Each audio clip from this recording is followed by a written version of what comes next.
हमने भी आप देख रहे हैं हमारा चैनल इकोब्रिड जेनेटिक्स, जहां हम आपको जदीद फार्मिंग के मतलब बताते हैं।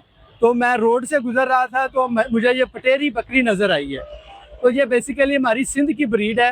तो ये आपको दिखाने का मकसद ये है कि क्योंकि हम आपको बोर गोट के बारे में गाइड कर रहे हैं, तो बोर गोट का सबसे बेहतरीन जो क्रॉस आएगा वो पटेरी में आएगा। वो क्यों आएगा वो मैं आपको इस वीडियो में आज बताएंगे। क्योंकि इसमें यह है कि जो बोर का कलर है वो भी इसी तरह रेड है, और इसका भी ये गर्दन का कलर रेड है, और बाकी इसका हिस्सा वाइट है। बोर का भी सेम इसी तरह। लेकिन इसमें यह है कि इसकी बॉडी स्लिम है और इसकी हाइट ज़्यादा है। जो हमारे पास बोर है, बोर में उसकी चौड़ाई ज़्यादा है, हाइट कम है।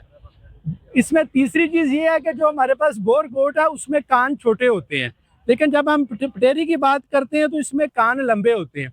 तो जब हम इनका आपस में क्रॉस करवाएंगे तो इसमें जो हमारे पास कलर पैटर्न रहेगा वो सेम रहेगा। बोर लाइक या पटेरी का जो ओरिजिनल कलर है वैसा ही कलर रहेगा, लेकिन इसमें जो कान है, कान दरमियाने साइज के आ जाएंगे, और जो बॉडी की स्ट्रक्चर है वो भी हाइट दरमियानी हो जाएगी।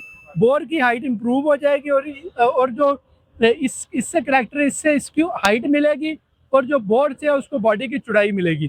तो जो लोग क्रॉस ब्रीडिंग पे काम करना चाहते हैं तो उनके लिए जो बेहतरीन ऑप्शन है वो पटेरी है।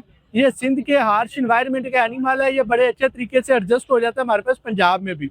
और दूसरा ये है कि इसमें जब आप क्रॉस ब्रीडिंग करवाएंगे तो दोनों की जो ट्रेड्स हैं वो इसमें ऐड होगी, तो उससे परफॉर्मेंस बेहतर होगी, और जो इसकी लुक है वो भी, जो कलर पैटर्न है वो भी इसका सेम रहेगा। तो ये जैसे अभी रोड क्रॉसिंग में कुर्बानी के लिए जानवर घूम रहे थे तो हमने इस पर स्पेशल ब्लॉग करना था, तो ये देखा है आपको। तो ये दिखाने का मकसद ये है कि जिन लोगों के पास पटेरी है वो बोर गोट के साथ इसको क्रॉस करवाएं और बहुत अच्छा इसका रिजल्ट मिलेगा।